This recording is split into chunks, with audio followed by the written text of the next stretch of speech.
Indians. We're talking about you guys. We're talking about, well, we're not just talking about you guys. We're talking about all indigenous peoples of the Americas. I'm not going to focus on the Dene people. Um, I am going to focus on all Indian people, and there's lots and lots of them in Indian country. So let's go ahead and get started. Maybe, maybe, there we go. According to estimates from the 2010 census, there are 5,200,000 American Indians or people of more than one race who also claim American Indian ancestry. 2,900,000 people claim only American Indian ancestry, but there are also some people who feel that they are of more than one race. The largest tribe in the United States are the Cherokee. They refer to themselves as the Aniwigi or Salagi. The Salagi is the word that I've heard. They have around 974,328 enrolled members, but they do not. There's no such thing as full-blooded, as it were. Anyone who has a surname that was on a list that came out of Cherokee members in the late 19th century. If your name's on that list, then you can count yourself as a member of the tribe. Dr. Peterson, the head librarian, is Cherokee.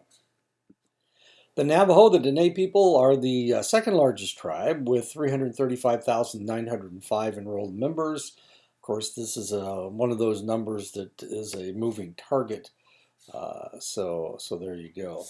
The third largest tribe is the Choctaw, who refer to themselves as the Chakchium and the Chatat. Choctaw actually comes from this word right here. A mispronunciation of that word. They have 185,874 enrolled members. There are two Choctaw nations. One is in Mississippi and the other is in Oklahoma. Choctaw tribe are the second largest employers in the state of Mississippi after the state of Mississippi. The fourth largest tribe is the Sioux, who sometimes refer to themselves by their language group, the Lakota, Dakota, or Nakota. This Nakota can either be spelled with a T or a D. It's kind of interesting because the T is used at Fort Peck and the D is used at Fort Belknap in Montana.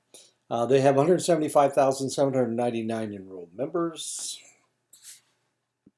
The fifth largest tribal group are the Chippewa, also referred to as the Ojibwe or the Anishinaabe, who have 169,301 enrolled members. The tribal group with the sixth largest number of enrolled members are the Apache. They refer to themselves by their tribal grouping: San Carlos, Fort Sill, the Lujan, Mescalero, Yicarilla. There's 133,026 of these. Oh, there's Lipa. Okay. Anyway, 133,026 people. An Eastern Confederacy, the Iroquois refer to themselves as the Haudenosaunee, or people of the Longhouse. They are made up of 5 tribes: the Seneca, the Cayuga, the Oneida, the Onondaga, and the Mohawk are the 7th most numerous tribe in the United States at 93,419. I served with a lady who was half Mohawk. Very interesting lady. Mohawk, the interesting thing about these tribes, they're the skywalkers. They are the ones that made the skyscrapers in New York City, and they were the ones that would walk along the, thousands of feet in the air. They would walk along the girders, even with the wind blowing. It didn't make any difference. Their balance was that good. Her father was a skywalker. The eighth most numerous tribe are the Pueblo Indians, who represent three fairly distinct language groups, but are grouped together because of their adobe living structures. There are 90,508 Pueblo Indians on 25 pueblos in the Southwest. And of course, you all know the Hopi, Laguna. The Secretary of the Interior is a Laguna Indian. Santa Fe, Taos, all those areas have pueblos. Oklahoma. The Tohono O'odham. The ninth largest tribe are the Creek, who refer to themselves as the Muskogee, another of the five civilized tribes, along with the Cherokee, Chickasaw, Seminole, and Choctaw. There are 77,908 Creek Indians. They started out in the Alabama area and they ended up in Oklahoma. The 10th largest tribe of Indian are the Lumbee. The Lumbee are not recognized by the federal government, but they are recognized by the state of North Carolina. The Lumbee number about 70,287. There are four major Alaska Native groups: the Eskimo, the Tlingit, Haida, the Alaskan Athabascan, and the Aleut and Aletik. Among the Eskimo, the Yupik, the Cupik, and Inkwik, the Inuit, Tlingit, Haida are Indian tribes, American Indian tribes. Alaska Athabascan, of course, are American Indian tribes, and the Aleut and Aleutic are the seafaring Alaska natives. These, they all have different areas where they live in Alaska, where it's really cold. Anyway, there you go. The largest grouping of natives in Alaska are the group referred to as the Eskimos in Alaska and Inuits in Canada. This group includes three major language groups that inhabit the northern and western coasts of Alaska: the Yupiks, the Inupiaks, and the Cupiks. They total about 56,824.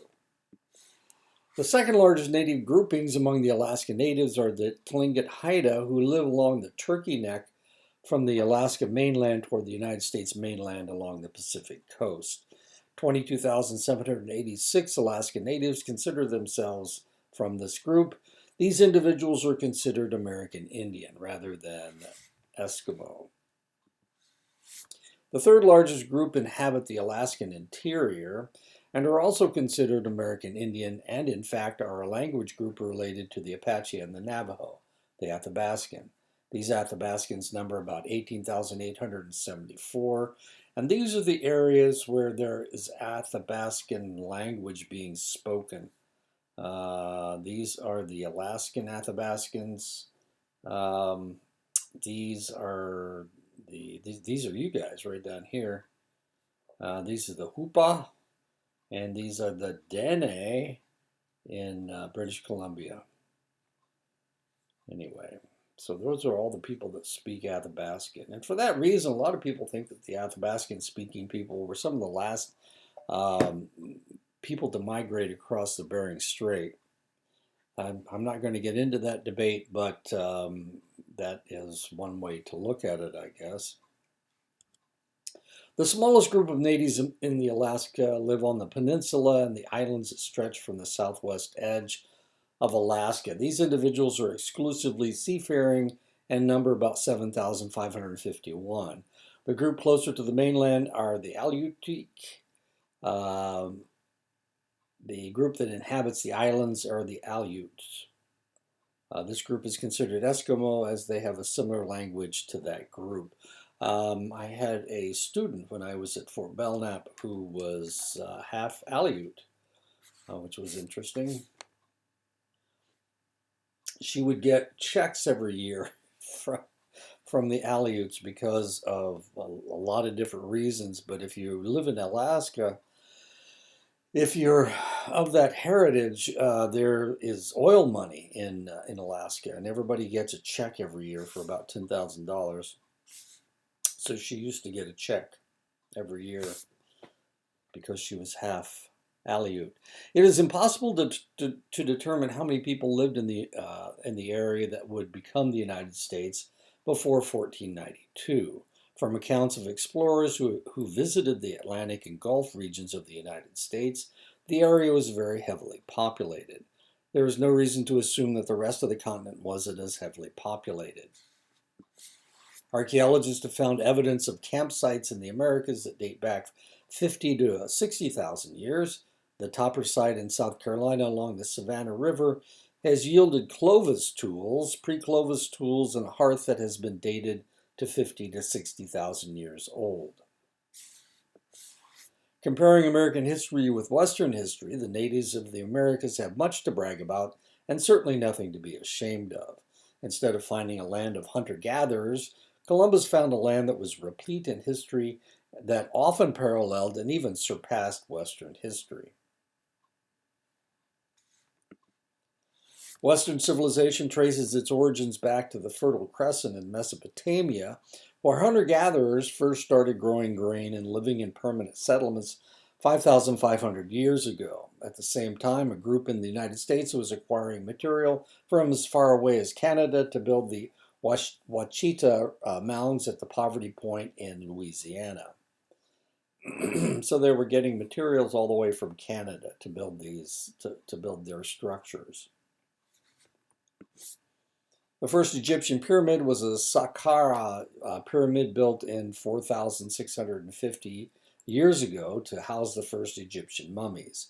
But the first known human mummies were buried by a fishing civilization in Peru, referred to as the Chinchorro, who first used mummification 7,000 years ago. And these are mounds from the Chinchorro. That's not an actual body, by the way. That is a mock-up. The Minoan and Mycenaean empires rose in Greece 4,000 years ago, giving the world the concept of democracy, philosophy, and psychology. At the same time, in the Americas, the mound builders were dominating North America, the Olmecs were dominating Mesoamerica, and the Chavan were dominating South America. Artifacts from all three areas show that trade was taking place between the three cultures. The mound builders, the Adena and the Hopewell, and then this is a effigy mound. That's a snake, and he's biting onto what they think is the world. And there's the end of his tail right there. And that's the way it goes. I've seen this. It's really quite interesting. It's in Ohio. And this, of course, is the Acropolis. When the Roman Empire was still in its infancy, Olmec, Anasazi, and Hopewell and Adena mound builders in the Midwest were developing new grains and building some prodigious structures. With religious structures that followed and mirrored astronomical events, the people of the Americas would create structures that Europeans could not decipher until modern times. The mound builders of the Midwest built some fairly prodigious structures. From excavations, archaeologists and anthropologists have determined that the mounds and effigy structures were made by piling dirt with baskets. Effigy mounds were fairly common, and this is a spider. I'm not sure what that is. I think it's a bird of some kind. And anyway, they built these things by just piling up dirt with baskets. I don't know if you've ever carried dirt, but it's not very, it's fairly heavy. The Olmecs produced the first deciphered writing, the first to play the ball game that would be so important in the Mayan and Aztec civilizations, and the first to grow maize in the Americas in Mesoamerica. The Olmecs controlled the area for 1,000 years and seemingly disappeared into oblivion, leaving their ballparks and giant heads. As interesting as this is what a ballpark looked like. And you can find these all over the Southwest. The Chovan culture in Peru replaced the Norte Chico culture and began making very sophisticated pottery. They may have been the first civilization in Peru to actually control the whole region, a pattern that would continue through the Moche and the Inca. And this is Chovan. And I've actually been at this site. That's my picture, by the way, that I took in 2004. uh, While the Hopewell and Adena mound builders were located along the Ohio River and its tributaries, a new civilization developed along the Mississippi River that built mounds that rivaled the Great Pyramids in Egypt and the massive structures of the Maya and the Inca. And this is Cahokia. This is a massive mound right outside of St. Louis. But this area was said to have at least 30,000 in the immediate area and over 100,000 in the surrounding area. The center of the Mississippian culture was Cahokia outside the present-day St. Louis. During its heyday, the city contained more people than any European city of the time, and Monk's Mound would be one of the largest earthen mound structures until bulldozers were invented. And this is what it looks like, Monk's Mound. This is a mock-up of what they think Monk's Mound might have looked like. While the Europeans were fighting wars to determine if the Pope would be in Rome or Avignon, which is in France, the people known as the Anasazi were making a verdant life in the deserts and mesas of the Southwest. The Anasazis were prodigious builders and built a network of roads that ran for hundreds of miles and in some places would have dwarfed modern interstates. This is the Anasazi in the area where you guys live. And this is the Mogollon Empire, and this is the Hohokam. One of the Anasazi's most impressive structures is the Pueblo Bonita at Chaco Canyon. The structure was 5 stories high and contained approximately 650 to 800 rooms. No building in the United States would surpass it until 1870. The Maya in Mesoamerica carved an empire from the Central American jungles and proceeded to build some of the most formidable structures in human history. While power jockeyed between one city-state and the other, the building that took place by the politically elite approached and in many ways surpassed anything that had ever taken place in Africa and Eurasia. And I've been to is that my picture? That's not my picture. Anyway, I've been to that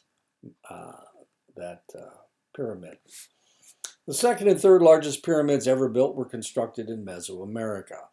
The 200 feet tall, 700 feet wide Pyramid of the Sun in Teotihuacan, built over 200 years, around 100 to 300 AD, is the third largest pyramid in the world, while the Cholula Pyramid is either the second largest pyramid at the height of 181 feet and sides of 1,200 feet, or the largest, as the entire pyramid covers 26 acres. But the Mayan world isn't just these pyramids. Urban centers like Tikal and Chichen Itza identified the Mayan civilization as superior builders. And these are the mounds we're talking about.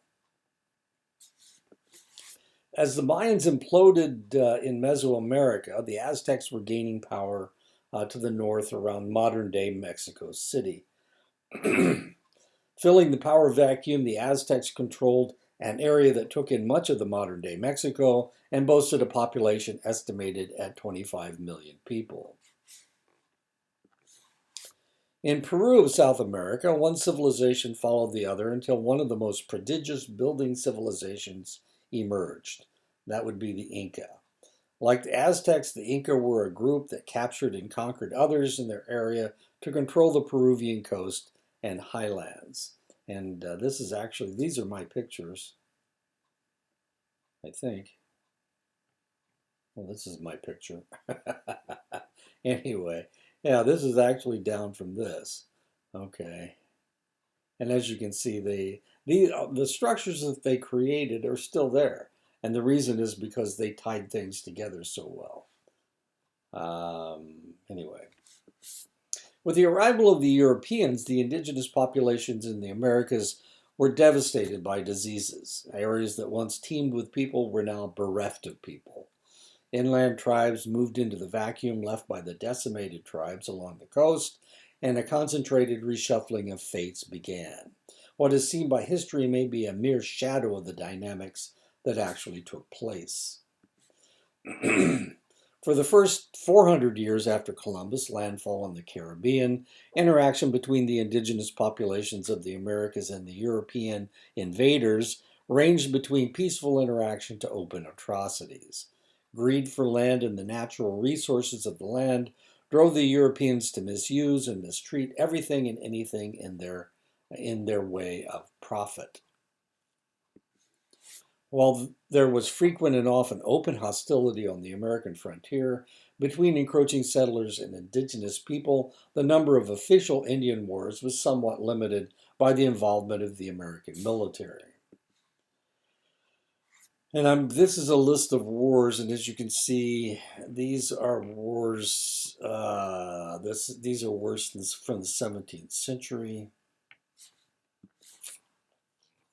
Here's the 18th century, the Tuscarora War in 1711, the Yamasee War in 1715, the Cherokee Uprising in 1760, Pontiac's Rebellion in the Ohio River Valley in 1763, Lord Dunmore's War against the Shawnee and Mingo Indians in 1774. 1776 through 1794, the Chickamauga Wars, the series of conflicts with the Cherokee. 1785, Northwest War. And the Northwest they're talking about is in Ohio and Indiana, not in Oregon and Washington. 1794, Nick Jack Expedition. This is into the Shawnee and Cherokee country. 1872, the Winnebago Wars. Actually, these people were called the Ho-Chunk. Anyway, this was in Wisconsin. And then Black Hawk's War was in 1832. He was a Sac and Fox chief in Illinois and Wisconsin. 1835 to 1842, Second Seminole War.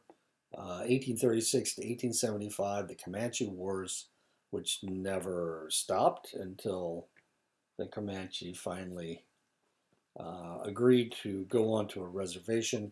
1836, the Creek Wars.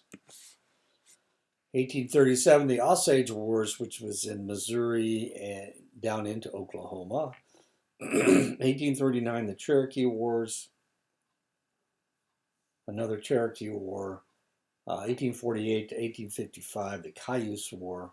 This was in the Oregon and the Washington area. 1849 to 1863, the Navajo conflicts.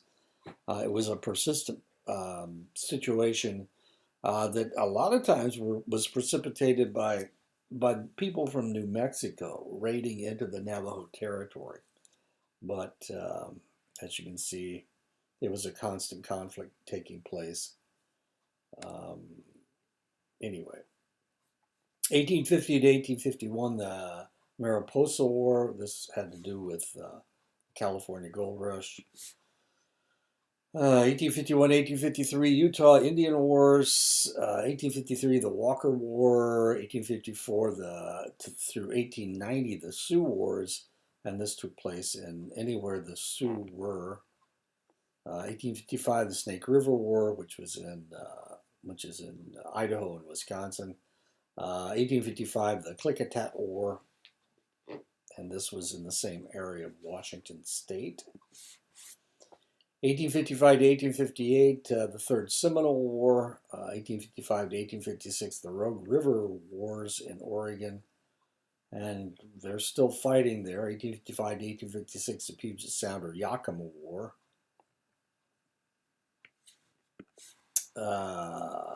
Tintic War in 1856, Antelope Hills Expedition against the Comanche and the Kiowa in 1858, the Coeur d'Alene War in 1858, 1859, the Mendocino War, 1860, the Paiute Wars, just north of you guys, 1860 to 1865, the California Indian Wars.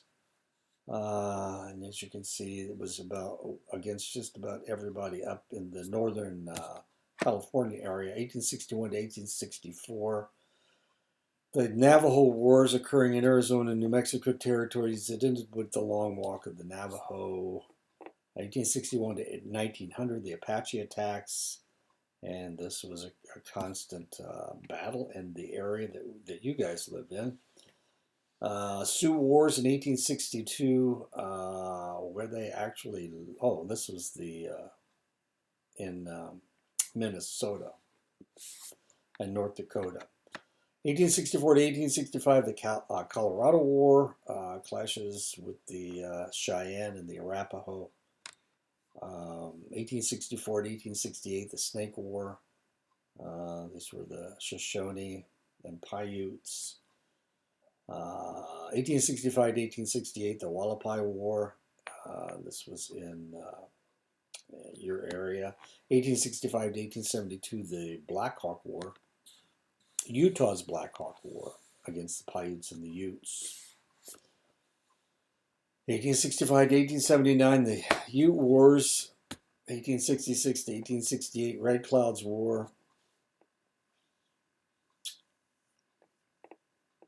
1872 to 1873, the Modoc Wars, and it goes on and on and on and on. Cheyenne Wars, 1878 to 1879. 1890 and 1891, the Ghost Dance War, and this is, of course, ended at Wounded Knee with that massacre at Wounded Knee. While most presidents during the war years tried to increase American ownership of the continent while minimizing conflict with American Indian groups, other groups tried to ensure that American Indians would survive the onslaught. Washington advocated the civilization of the Indians, while Jefferson proposed a removal of American Indians to a portion of the West where they were less likely to come in contact with white settlers on the frontier. Jefferson's policy had worked with the natives of the Northeast, though removing them to the farmlands of the Midwest only delayed the inevitable conflict. And this is actually what he did. He just kept moving everybody west, kept moving all the indigenous peoples west. Presidents and their administrations would continue to seek solutions to the Indian issue, often short-term solutions to what would be long-term conflicts. Early attempts at education and missionary work would prove to have limited success. Dartmouth College, the Ivy League institution, was established in 1769 as a school to train American Indian students to become missionaries to their own people. One of the co-founders of the college was Samson Occom, a Mohegan minister. Unfortunately, Dartmouth would only graduate 19 American Indians in their first 200 years of education. Attempts would be made over the next 150 years to contain, control, and incorporate American Indian interests with the pressure on the government for more land. At the same time the Indian question loomed, the American government was awash with new immigrants, unable to speak the common language, and with alien political ideas, a similar situation to the American Indian dilemma. In the 19th century, the westward expansion of the United States expelled large numbers of American Indians from areas of their territory by forcing them into insignificant lands farther and farther west, or by massacres. Virginia had no federally recognized tribes, largely due to the work of one man, a white supremacist, Dr. Walter Plecker, who believed that the state's American Indians had been mongrelized with its African American population. A law passed by the state's General Assembly recognized only two races, white and colored. Plecker pressured local governments into reclassifying all American Indians in the state as colored, leading to massive destruction of records on the state's American Indian community. In order to receive federal recognition and the benefits it confers, tribes must prove their continuous existence since 1900. Plecker's policies have made it impossible for Virginia tribes to do so, and this is Plecker right here. The 19th century was a time of major efforts in evangelizing missionary expeditions to all non-Christian people. In 1865, the government began to make contracts with various missionary societies to operate Indian schools for teaching citizenship, English, and agricultural and mechanical arts. Unfortunately, the solution used with the immigrants made sense to the reformers seeking to ensure the continuation of the American Indians short of extermination: education. In 1878, the first Indian boarding school was begun by Captain Richard Pratt in Carlisle, Pennsylvania. Other common solutions would be found in dealing with the Indian issues. Tribal systems would be discouraged by allotting individual families land and breaking up the reservations through the Dawes Act. During the boarding school era, American Indian youth would be involuntarily taken from their families and often were not able to return for years. In that time, they weren't allowed to speak their language or practice their individual cultures. They were dressed as Europeans with haircuts that reflected the dominant European culture as well. I think this is Carlisle, if I'm not mistaken. Most American Indian tribes or groups found themselves on reservations on or near their traditional homelands, except for the eastern tribes, who had been relocated to Oklahoma, Kansas, and Nebraska among the Plains tribes. The federal government maintained their paternalistic treatment through the Bureau of Indian Affairs. Often control was maintained by supporting members who cooperated and punished those that did not. Food supplies were delayed to ensure compliance with government policies. Boarding schools, allotment of land, and a continual push to break up the tribes continued through the first 30 years of the 20th century.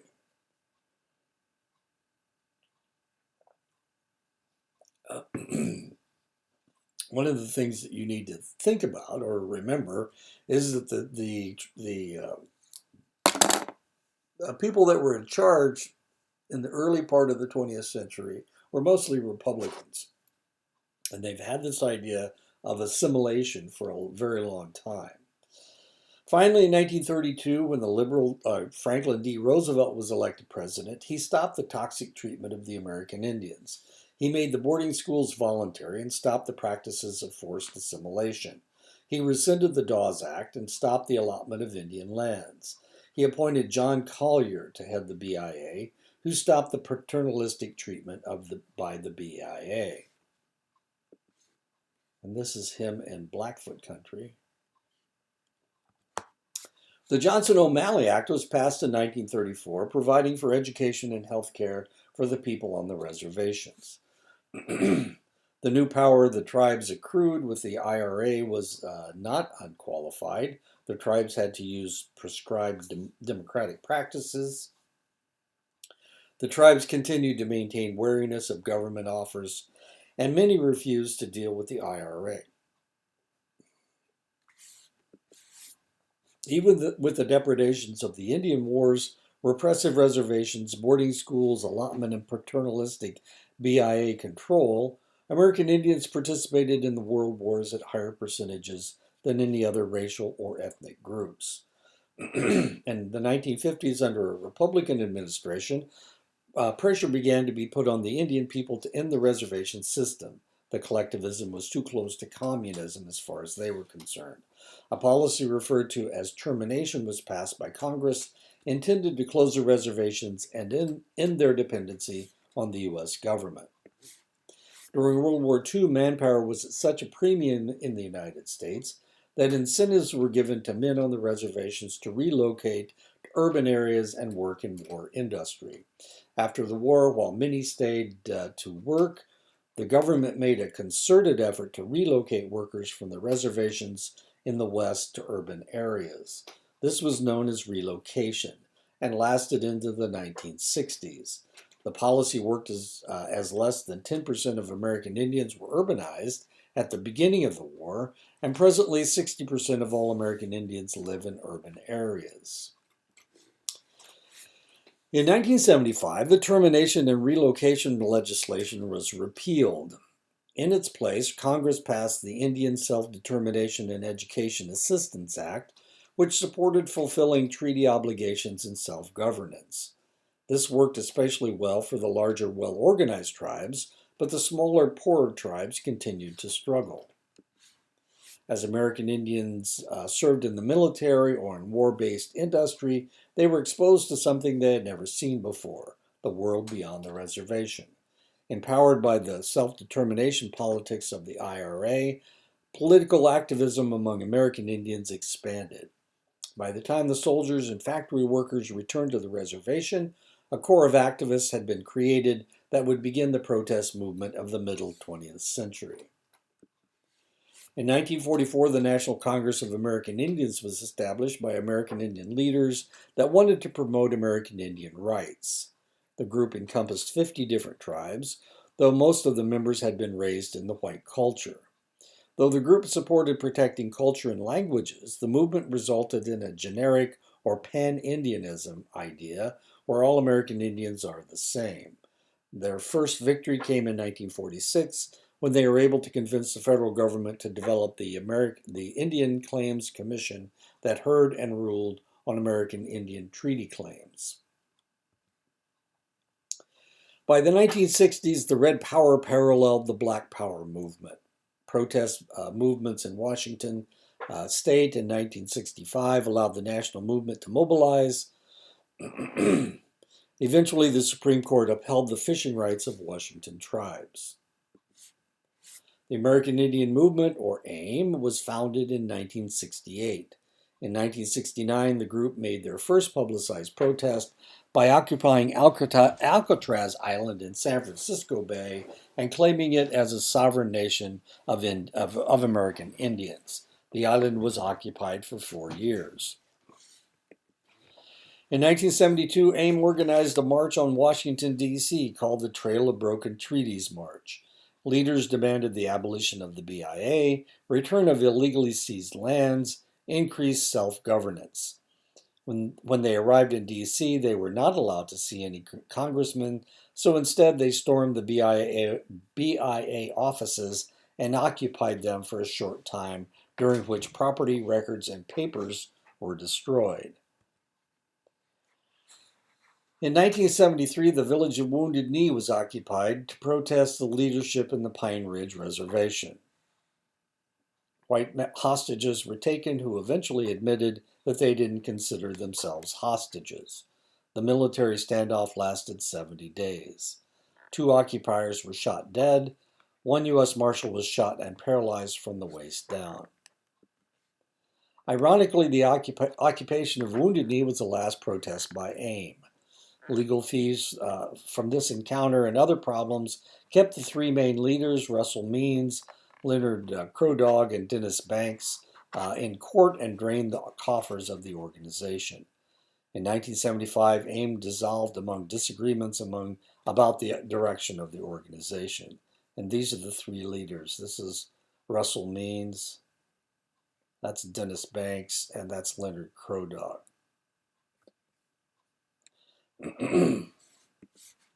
Another ironic twist to the occupation of Wounded Knee led to the encouraged assimilation and pluralism. The leadership that negotiated for AIM were mostly urban Indians who had become articulate and knowledgeable due to the educational system off their reservations. The movement called for pan-Indianism as if to amalgamate all tribes into a single generic Indian concept. Calls to activism energized Indian people to seek Western education so that they might fight the knowledge battle from a position of strength. The main purpose in removing the American Indians from their land was to secure farmland for the massive immigrants and settlers moving from East Coast to the West Coast. This was mainly the result with most of the tribes in the West. They were allotted areas that were not prime farmland. As it turned out, the resources that were below the reservations, which meant nothing to the 19th century government, became very important to the 20th century U.S. Oil, natural gas, coal, uranium, precious metals. Despite the resources, American Indians continue to be the most economically disadvantaged population in the United States. Many tribes have refused to utilize the natural resources found on their reservations because of the destruction of the environment that inevitably ensues.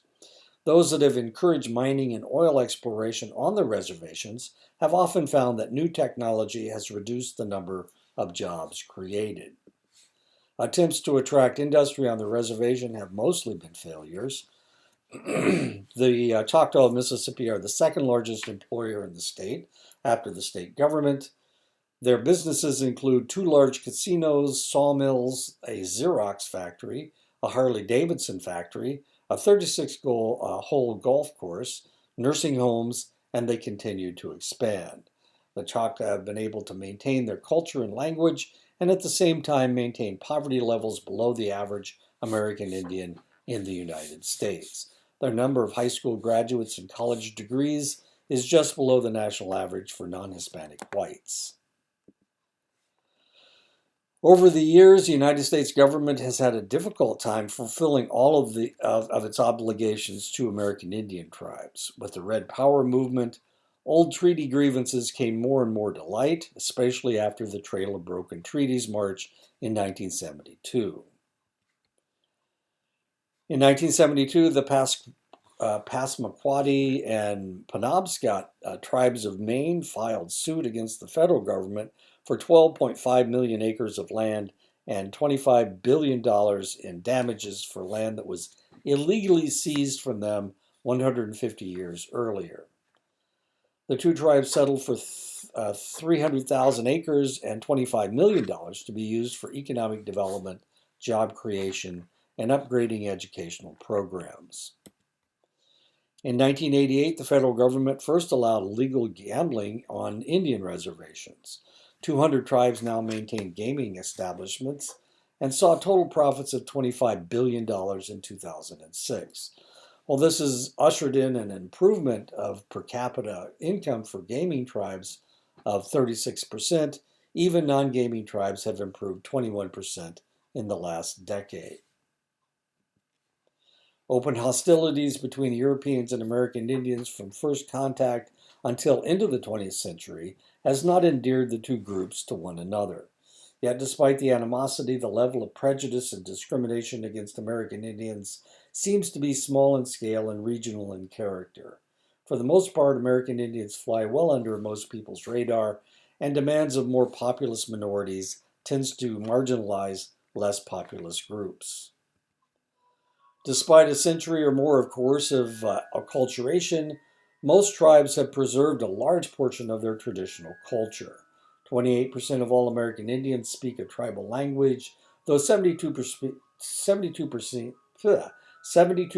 speaks only English. Many feel that pan-Indianism may threaten the real strength of the American Indian, their ability to maintain their own local traditions and culture. And here are all the reservations in the United States. As you can see, the largest one is right where you guys are. And here are all the Sioux reservations in North and South Dakota. And there's the one where I used to work, Fort Belknap. This is Fort Peck.